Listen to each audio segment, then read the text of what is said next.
Formalist, substantivist debate in economic anthropology.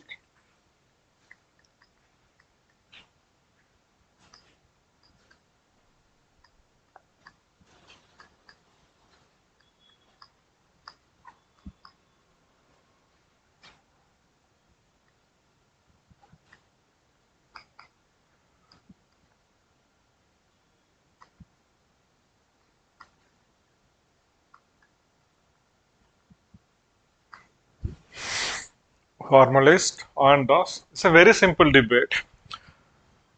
But I had given you a very lengthy notes. It runs close to around some 7-8 pages. See, one thing keep in mind, never in our examination right now they will ask you to write an answer for more than 300 words. At the maximum 250 words. So always keep that in mind. So it's because I'm giving you a lengthy content about a particular topic. There is no need that you need to read from starting till beginning. You can pick the best so that you can make a precise notes. A precise and a fantastic answer. So that I will train you. So anyhow, when we conduct our test, right, that time I will evaluate your answer and I will tell you how exactly or what exactly your examiner will expect from you in your answer sheet. Okay, so the formalist and the substantivist debate in economic anthropology. Who are these formalists? Who are these substantivists? So in the year 1944, Carl Polanyi,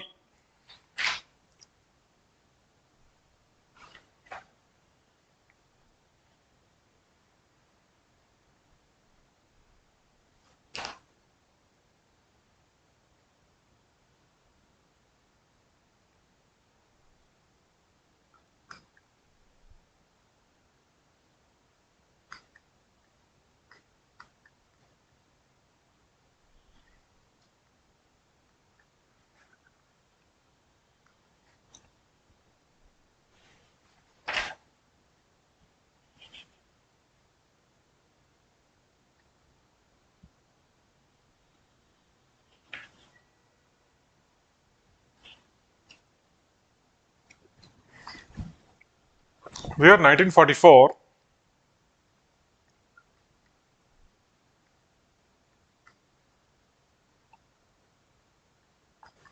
Carl Polanyi wrote one very famous book, The Great Transformation.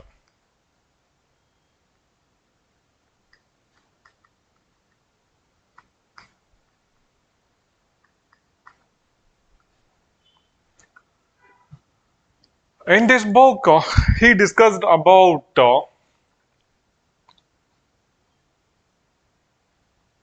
what's the transformation which is happening in the society because of capitalism.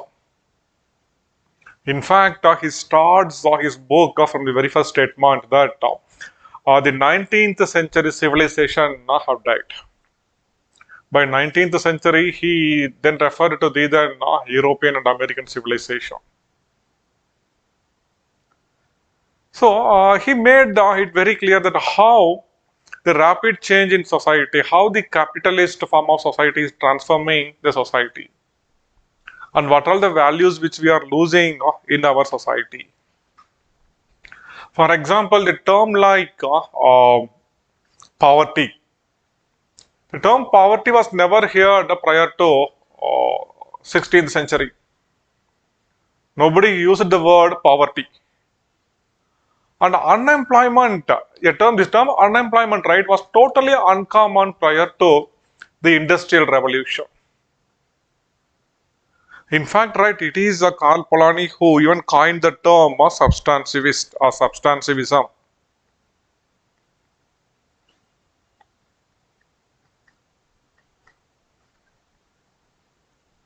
And the formalist.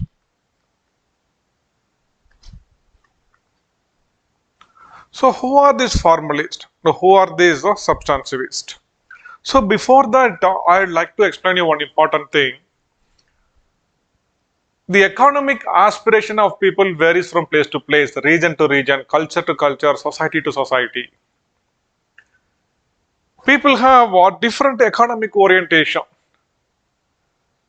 To what extent people are materialistic, or to what extent people are profit oriented, or to what extent people mind sticks on with this economics. It varies from place to place, culture to culture.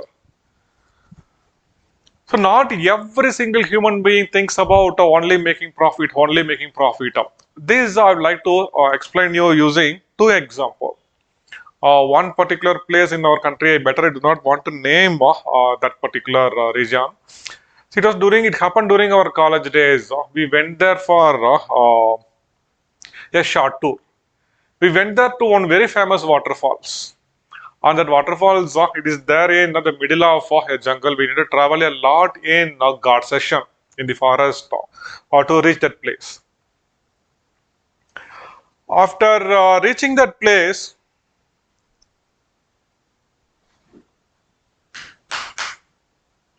after reaching that place,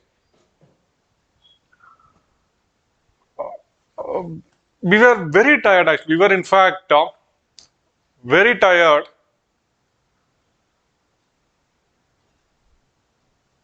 Excuse me.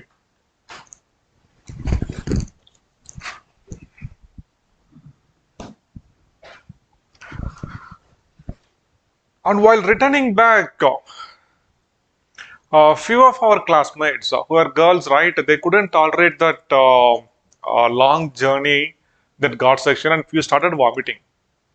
We stopped our bus in the middle, and there was some small village, and where we asked one lady, "Can you give some hot water?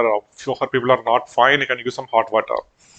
That lady, right, old lady, she went to home. She made some hot water. She brought it, and while giving it 10 rupees for this. Say, okay, okay, ma'am. You have consumed your fuel to make it. We'll give you 10 rupees, not to worry. We gave her money, and we took that water, and it happened long back. And once, right, myself with my friend's family, we were on the way to Haridwar, Rishikesh. Early in the morning, we started from New Delhi. We were on the way. We had just crossed the Saharanpur and down near at Saharanpur, and we were in some a small town. I do not even know the name of the town. And we were waiting for the shops to open to get milk for one baby with us. And none of the shops are open, and we were just waiting there patiently. And one person who was passing by that side in a bicycle, he stopped his bicycle and asked me, why you are waiting here? I told him, no, we are waiting for the shops to open. Now we need to buy milk for our kid here. He didn't even think for a second. He asked me, "Even milk? Come, I will take you." The next street, right? His home was there in the next street. He took us there, and he boiled milk. He took our can and he filled it up with the milk, right? And he came and gave it to us. We asked him, "Sir, how much to pay?" That guy, he became angry. What the hell you are thinking, man? I'm giving milk to a baby, to a kid. And, and you want to reciprocate it by giving money. You keep your money with you. You keep your money with you. Okay? Do not insult us like this. It's not hot water, it is milk. He boiled it and he gave it to us. And see, people's aspiration over money, economics, right? It varies from place to place. I still remember being with a number of tribal people in a number of forest camps. So if you look at them right, they will never think about things in economic terms. If you ask them something, they'll be so happy to provide you. And every time, in most of the time, right, in these forest camps, they used to cook food using firewood. And the taste of the food will be really, really awesome, because there is some difference in the way in which food gets cooked when we cook it using our LPG cylinder or LPG gas stove and a firewood. If we use a firewood and a mud vessel, the heat spreads slowly and uniformly, And once when you put off the heat, right, even the heat dies off slowly. And the way in which the food gets cooked in this process is altogether different the way in which we cook using a pressure cooker. And these people, right, they're so lovely. They do not bother to share whatever they have with them. They will not think about money, money, money. This you keep it in mind. So, for formalist, there is a group of anthropologists, according to Karl Polanyi, he termed them as a formalist.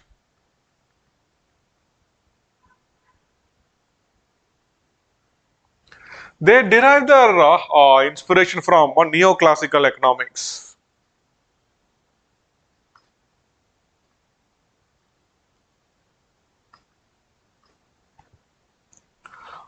Adam Smith, law of demand, supply, diminishing marginal utility, diminishing marginal return, inflation, deflation, disinflation, GDP, GNP, etc. So according to these formalists, right, whatever laws which we create in economics have universal applicability.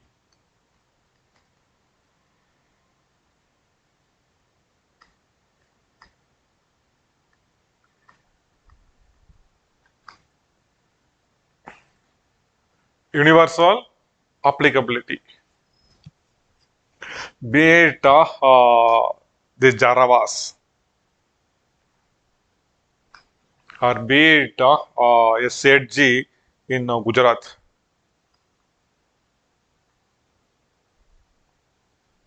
The law applies universal, but that is not always the case, right? I still remember here going. I told you right in the last class that I used to go for that Sunday, that weekly market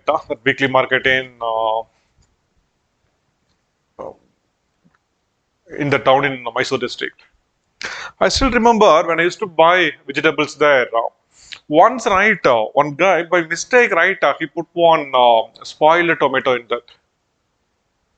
He managed to make it, sir, please wait, please wait, please wait. He checked it twice and thrice and took the tomato out. He threw it, sir, very sorry. Without my knowledge, right, this tomato came here. And they will not exactly wait 1 kg, 1 kg. This is, sir, take, please take, please take. You go on eat. When you're eating this, right, you go on eat. On the other hand, nearby, we have the regular market. So there I still remember one person, if you buy rice, right, he used to measure that. If he has 1 kg, right, even 3 grams, 4 grams, 2 grams, right, he'll check, correct, then you take. So one thing is sure, the economic behavior of the indigenous people, the primitive people, right, is altogether different from the economic behavior of the so-called modern or the civilized man, the so-called modern or civilized man. But according to formalists, that is not always the case.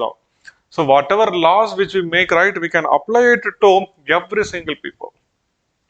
But on the other hand, so their basic assumption is actors choose among the alternatives to maximize the profit. The basic assumption of formalist is actors, that is people.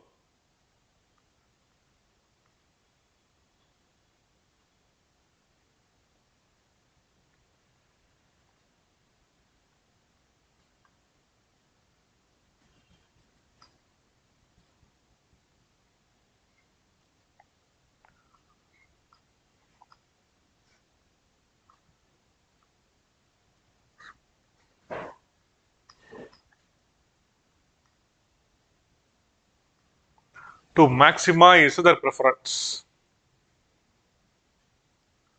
So there are always alternatives. So there is always an opportunity for human being to select the alternative one to maximize their preference. Suppose I am teaching anthropology, say how hard I am shouting and teaching. Suddenly, if somebody else is there, he is claiming that he's come to me, I will teach you anthropology. Along with that, I also know the professors who actually set the question paper. So I will somehow manage to do some cheating and get you those things also. Even if that guy is going to charge three times than what we are charging, we can expect most of the people to go there, right? Because you can maximize your preference. You can score maximum marks in a easier possible way. So this is the very important theme of a formalist. Actors choose among the alternatives to maximize the profit. On the other hand, the substantivists, right, they are also called as institutionalist.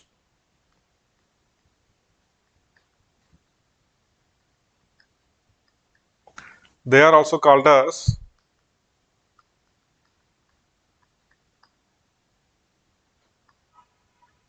institutionalist. They divide the human economy into two types. One is the empirical economy.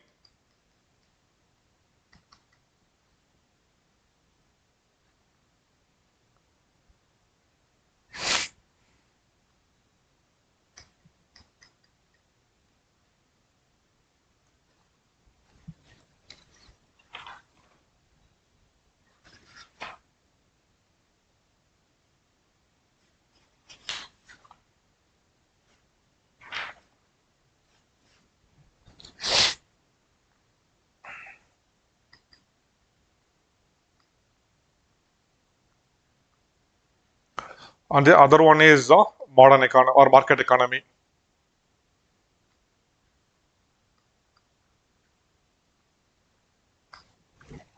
So according to him, the laws which you make for market economy, right, we cannot apply it to the empirical economy. They altogether have a different system.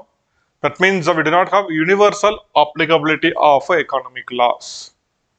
We need to treat this empirical economy. Empirical means the simple economy, the economy of the primitive people, the economy of the indigenous people, whom we call as tribes. We also call them as savage and uncivilized.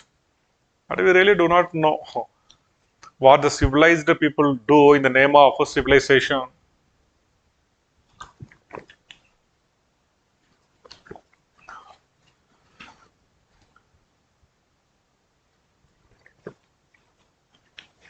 The money lenders who exploited the poor tribal people, right? We call that money lender as more civilized because he is educated, he knows mathematics, he knows law, and he also know how to cheat the poor people. And we call this so fragile tribal people as uncivilized, barbaric, savage. Okay, so empirical economy. So according to substantivists, soon I will explain you what do you mean by institution or why we call them as institutionalist. So now we have two group of anthropologists. One say that the economic laws have universal applicability. The another one says no, no, no. That is not always the case. They divide, say whatever laws which you make, right, you can apply it only for market economy and you cannot apply the same laws for the primitive people, the indigenous economic system. Because the system altogether varies. There are a number of differences which anthropologists can list very clearly. So these two group of anthropologists, right, they debated on three important issues. First one, the concept of insufficiency, scarcity and choice. So they debated on three important issues. The first issue is the concept of insufficiency,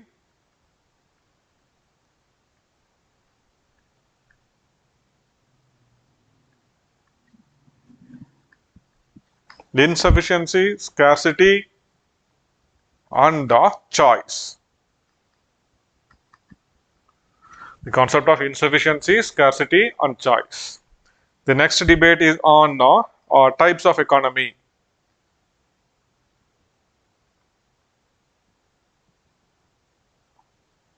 And the third one is about a market, a money market and trade.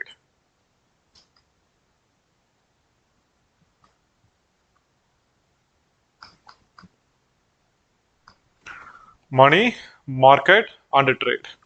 So now let us discuss the first debate, the debate on the concept of insufficiency, scarcity and the choice. In this, right, I really do not know how the formalist can debate in such a way. So So according first to formalist.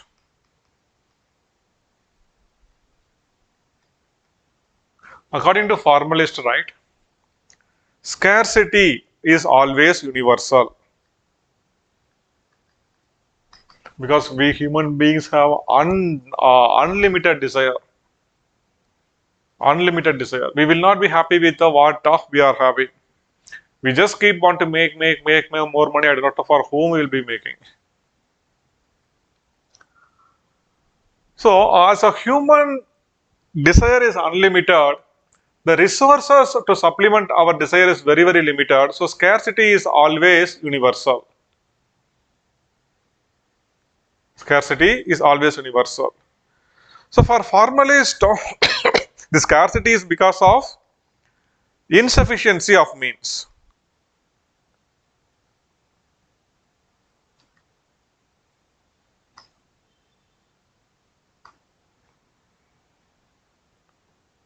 Insufficiency of means. So in order to deal with this scarcity and insufficiency, choice will be introduced into the system. So choice in a system is introduced because of scarcity and insufficiency. Is it true? Totally is not true. But according to formalist, it is a scarcity and the insufficiency of means which actually creates choice. So they make one statement, in order that the choice to be induced into a system, there should be more than one end for the choice.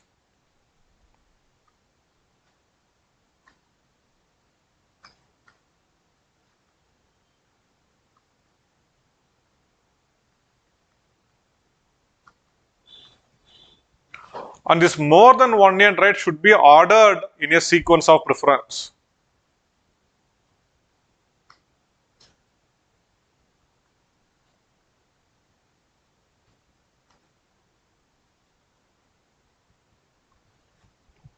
More than one end ordered in a sequence of preference. For choice to be introduced into a system, there should be more than one end for the, I can say for the means. There should be more than one end for the means. And this more than one end, right, should be ordered in a sequence of preference. Let me explain you using one example. Water. Once an abundant commodity, now it has become a scarce commodity. Now it has become really a very scarce commodity. 30 years back, I still remember nobody sells a Bisleri or this water bottle. If you want water, right, you can ask in some home. They will give you water to drink.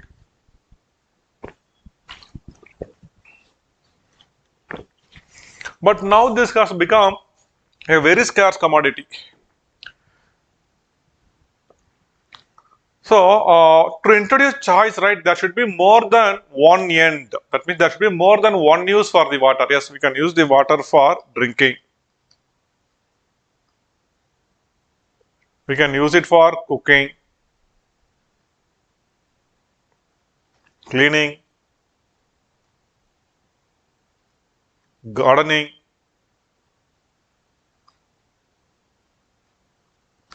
playing,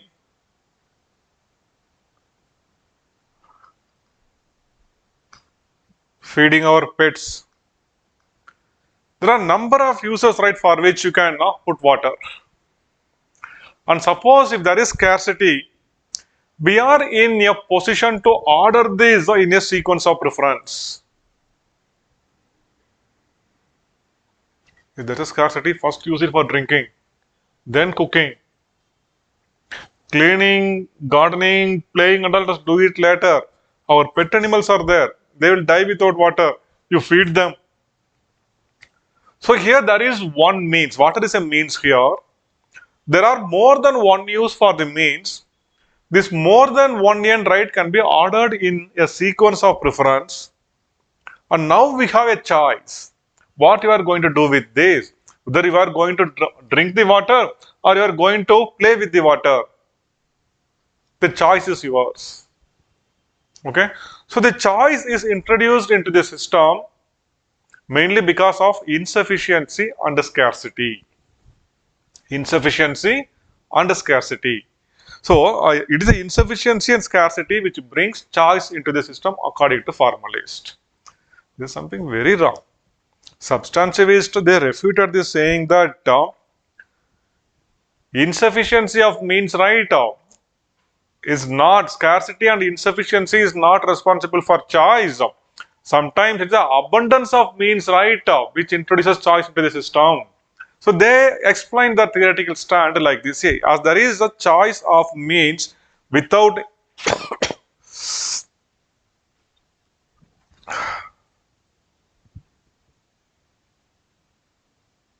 there is choice of means without insufficiency.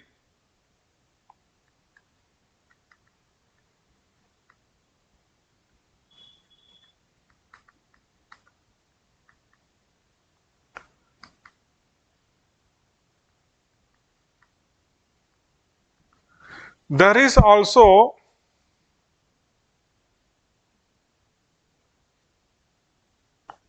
insufficiency of means without choice.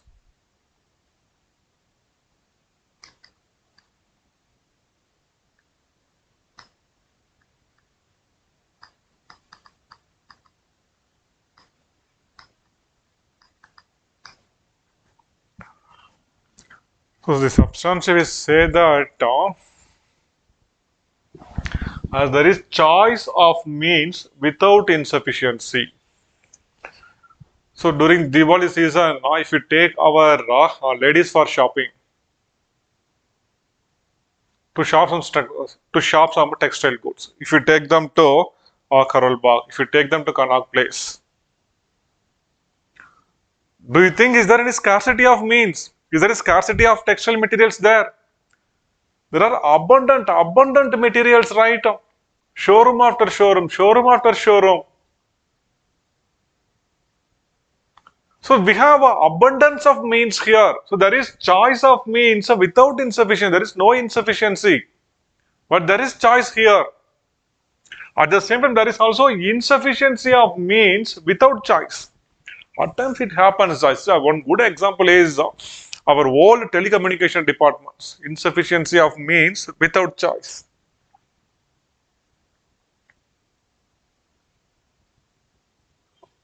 See what happens some 35 years back, before globalization, when private players were not allowed in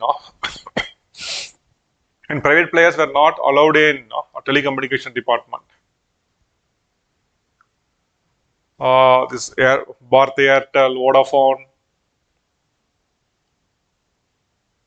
okay, all these people, Tata Docomo, nobody was there. If you want a telephone, you need to approach our telecommunication department. They will take your application, and we need to wait for years together. Maybe 2 or 3 years. Then they may think about giving you a telephone connection. Now we just call the customer care, they'll just rush to your home to give you a connection. So that time, right, there was an insufficiency of means. There was a demand in the system, but no production, nothing. Nobody cared about that. So there was insufficiency of means and no choice also. You need to go to telecommunication department only if you want a telephone. So as there is a choice of means, according to substantivist, as there is choice of means without insufficiency, there is also insufficiency of means without choice. And in both the cases, and it's not choice according to them is not because of insufficiency. It is the abundance of means which creates choice into the system. And according to them, choice may be morally induced or it may be operationally induced. Choice may be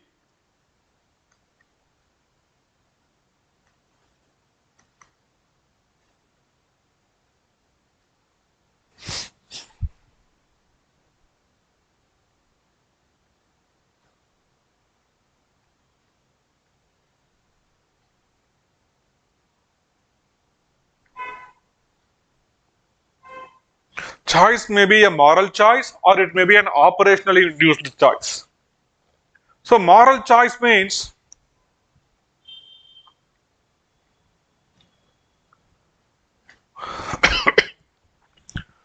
so after a very hard work, right, you are going to give your prelims. You have a number of options here. You can just look at your neighbor, what he is writing, what he is answering. You can look into his paper and you can answer. But never, never, never do that if the preparation is perfect. Okay? Or some people write, they may take some cheats, they may keep it here in the shirt, they may see like this with other knowledge and they may answer.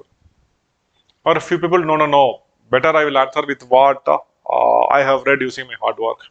If I do not know, I won't do any cheating. Here there is a choice for you. And here the choice is more a moral choice. It is your morality which is going to decide what will be your choice. What will be your choice. So choice may be morally induced. Choice may also be operationally induced. May also be operationally induced. How choice may be operationally induced?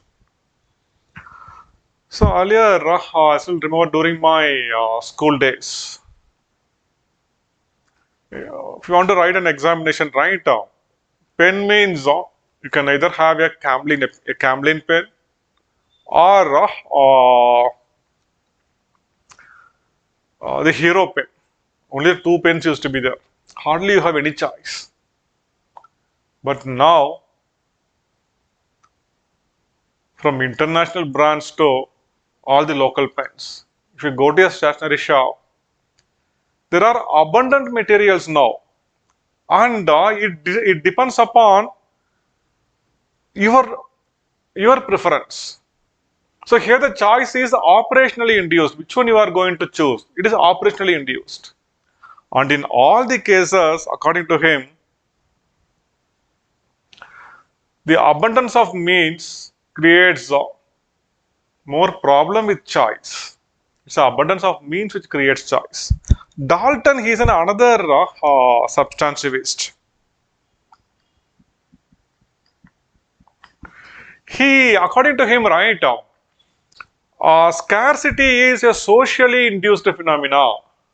Scarcity arises only in society which places greater importance to material acquisition rather than moral acquisition.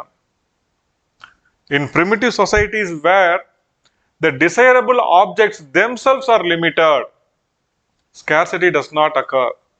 So there is no scope for choice or scarcity or insufficiency of means. So scarcity is a socially determined condition according to Dalton. So this is the first debate. First debate. So formalist, according to formalist, it is the scarcity and insufficiency of means which is responsible for choice. But substantivists refute this. They say that choice may be morally induced or it may be operationally induced. And in both the cases, right, an abundance of means only creates choice but not scarcity of means. And this is second debate. The second debate is about types of economy.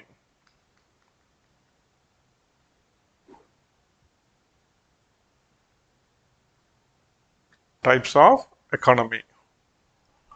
So according to formalists, right, there is only one type.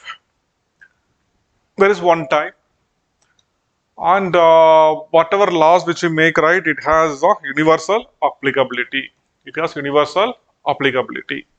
But on the other hand, substantivists, they divide the economy into two types.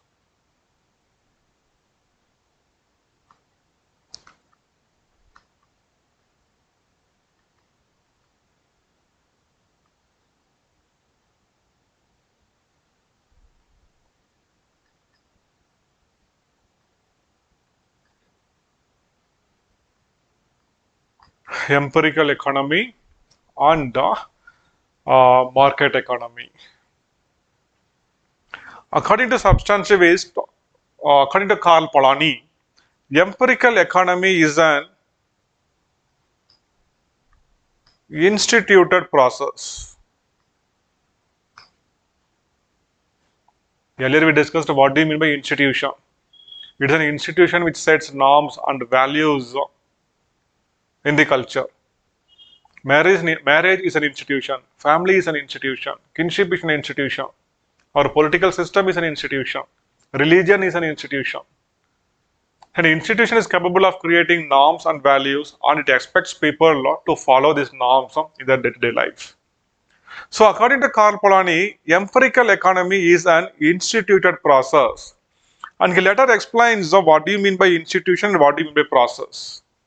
So, process, according to Karl Polanyi, is nothing but movement or motion.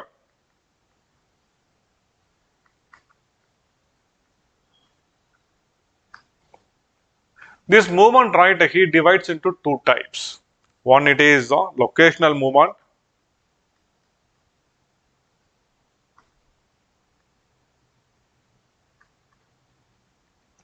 and the another one is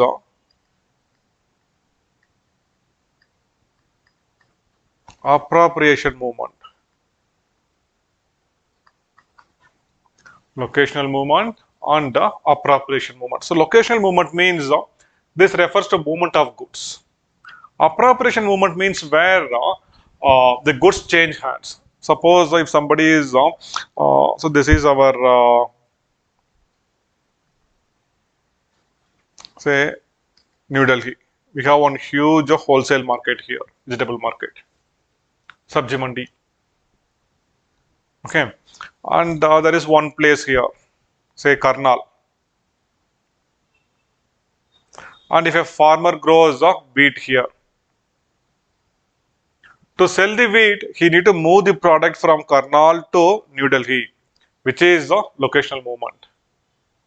And after moving it to New Delhi, here he sells it to a trader here.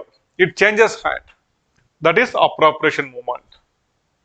So according to Karl Polanyi, this is the process. Process means a movement, which he classifies into two types: locational movement and appropriation movement. By institution, see, according to him, right, empirical economy is embedded in a number of institutions. It is the reciprocity, redistribution, etc., which makes this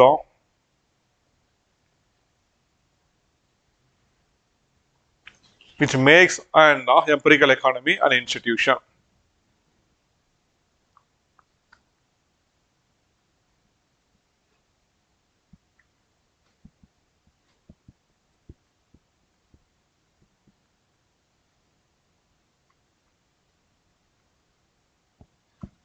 It is this reciprocity, redistribution, and exchange which makes the empirical economy an institution. There are a number of norms and values of which this adds, and the people from the empirical economy are bound to adhere to the norms established here. So it is this reciprocity, redistribution, and exchange which makes an empirical economy an institution. So according to Karl Polanyi, empirical economy is an instituted process. Empirical economy is an instituted process. So he explains what is the meaning of process and what is the meaning of institutedness. Are you okay with this? And whatever laws which we make in economy, right, we cannot apply it both to empirical economy as well as market economy. So empirical economy need to be treated altogether in a different way. The third debate is about money, market, and trade.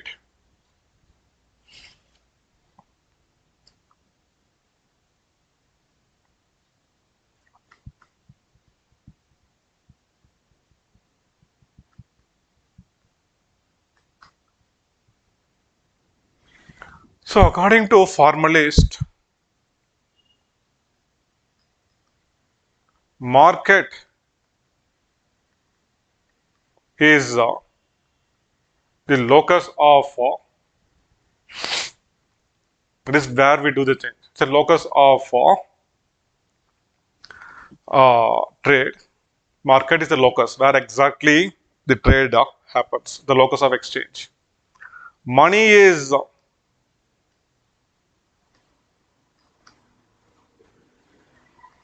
a medium of exchange, and trade is the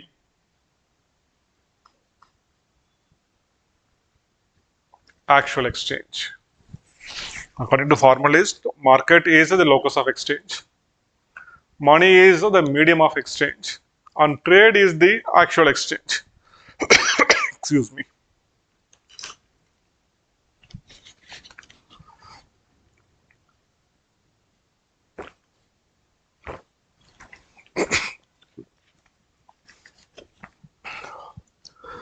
But the substantive meaning for market, money, and trade is altogether different from the formalist meaning.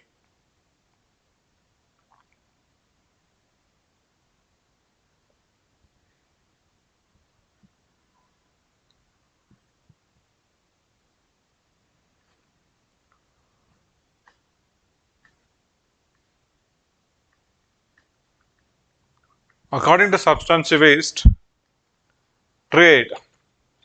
Trade, according to them, right, is a peaceful way of acquiring goods which is not available locally. Okay, it is the peaceful way of acquiring goods which is not available locally. And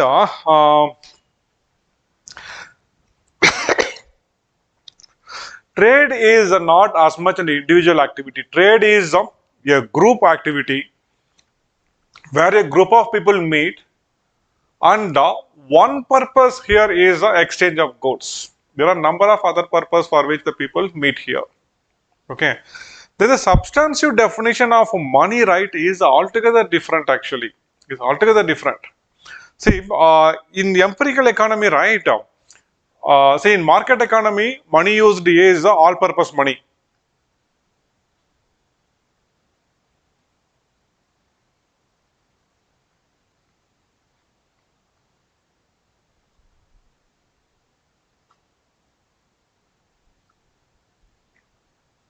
In empirical economy, the money used mostly is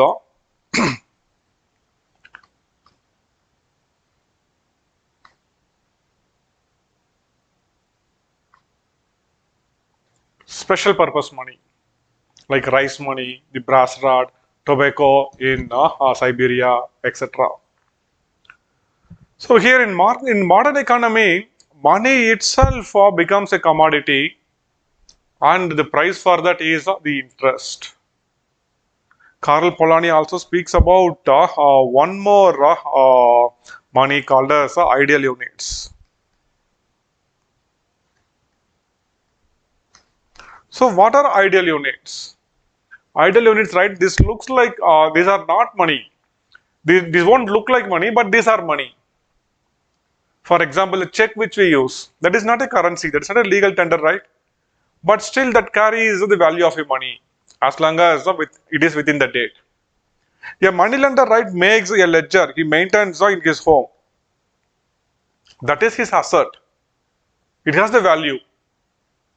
And some powerful person, if they make even some verbal commitment, even that is equal to money.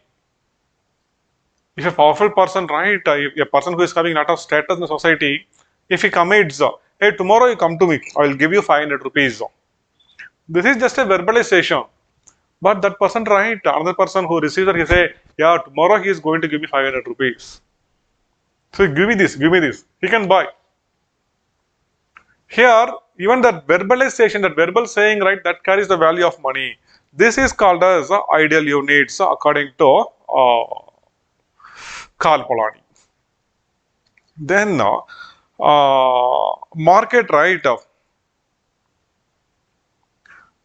the definition for market, right, it largely varies from the formal meaning. According to formalists, right, a market may be tangible, non-tangible. Sometimes the market may not have by a physical existence itself. And in market, everything can be traded in a market as per the formal definition. But according to substantivists, that is not the case. It is not the case. Okay, so market is a place where two set of people meet. One who wants to sell the goods, another who want to buy the goods. And here a large number of people gather, and one purpose of gathering here is exchange of goods. This is sufficient about the debate. Do not make it so lengthy. I have even mentioned about what other anthropologists say about even I have discussed in length about Dalton's opinion about money, market and trade. So according to Dalton, he further elaborates. For example, right, there is a difference in the way in which primitive people import and export a good. So primitive people in primitive economy, in an empirical economy, people import a commodity one and only if it is not available locally. Only if it is not available locally, right, they'll go for importing that.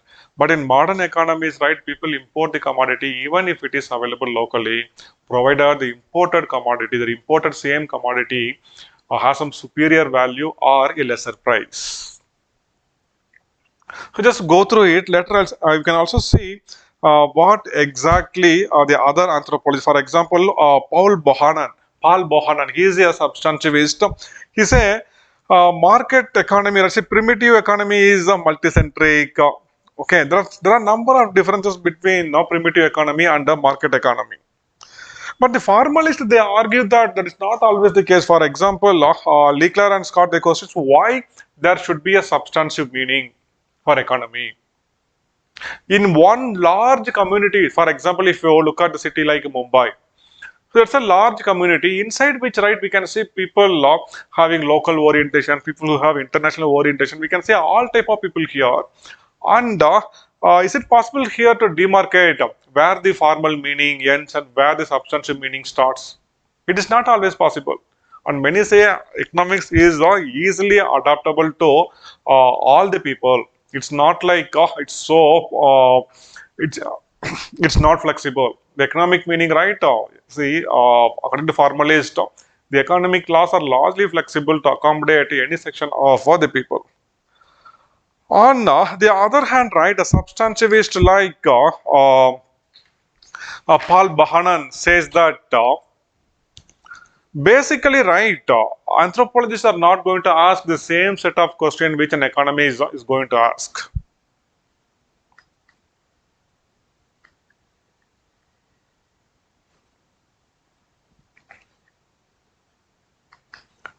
Anthropologists, they are not going to ask the same set of questions which an economist is going to ask. So what anthropology focus is ethno-economics, it's not just economics.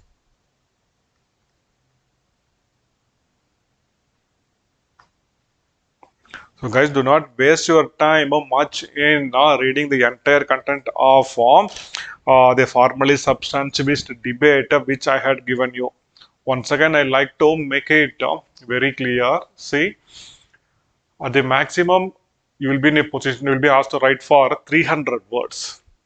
If you write who are formalist, who are substantivist, that itself, right, will occupy 100 words. Then after that, three important debates. If you write about the debates, that itself another 50 words. For remaining 50 words only, we need to write about the first debate. About the concept of insufficiency, scarcity and choice. Just you can simply mention that according to formalist, choice is because of insufficiency and scarcity. But substantivists say choice may be morally or operationally induced. So it is not insufficiency or scarcity which is responsible for choice. It is the abundance of means which brings in choice. Then some one paragraph about types of economy. In that, right, briefly you can explain. So what the empirical economy means. What is that instituted process? So what do you mean by institution? What do you mean by process? That will occupy another 100 words. And the small, some 50 words, right? Again, we can just minimize the briefly you can write the content. So money, market and trade. One very important thing which we write here is trade according to substantivist is a peaceful way of acquiring goods which is not available locally. Here two set of people meet for which exchange of goods is will be one purpose, and that is not the sole purpose. So if you write this right, this is sufficient. And some opinion about Dalton, Raymond Firth, then Paul Bohannan, Leclerc and Scott, what a DM Goodfellow speaks about it. Okay, so there is sufficient content here. Even comfortably you can write for 2000 words also about the formalist and substantivist debate, but always keep in mind at the maximum, right, you will be asked to write for around 250 to 300 words. So try to pick the important content here to make an answer. Got it? Okay. So I hope now you are comfortable with the economic anthropology. Economic anthropology. So take this is bit a boring and bit a tough topic also. So try to take some time and read these things carefully and leisurely so that you will have a proper understanding in this. Now you have a good choice. You can view this video 3 times. Even if it is an offline class, right? You can just look at me teaching only once. But now we have a choice. You can see it thrice, 3 times. So see it again and again, again and again. Read it again so that you can make yourself thorough. One particular thing which I am seeing in these offline batches, people are able to grasp this subject a bit easily when compared to our regular classroom program. Because here there is an option for you to look at it 2 times, 3 times, multiple times. So utilize this opportunity, utilize this break. Okay, when our entire country is sleeping because of this pandemic, and now there is an opportunity for you. Utilize this opportunity. Okay, so let us wind up this section, today's session with this, and let us continue our discussion from tomorrow.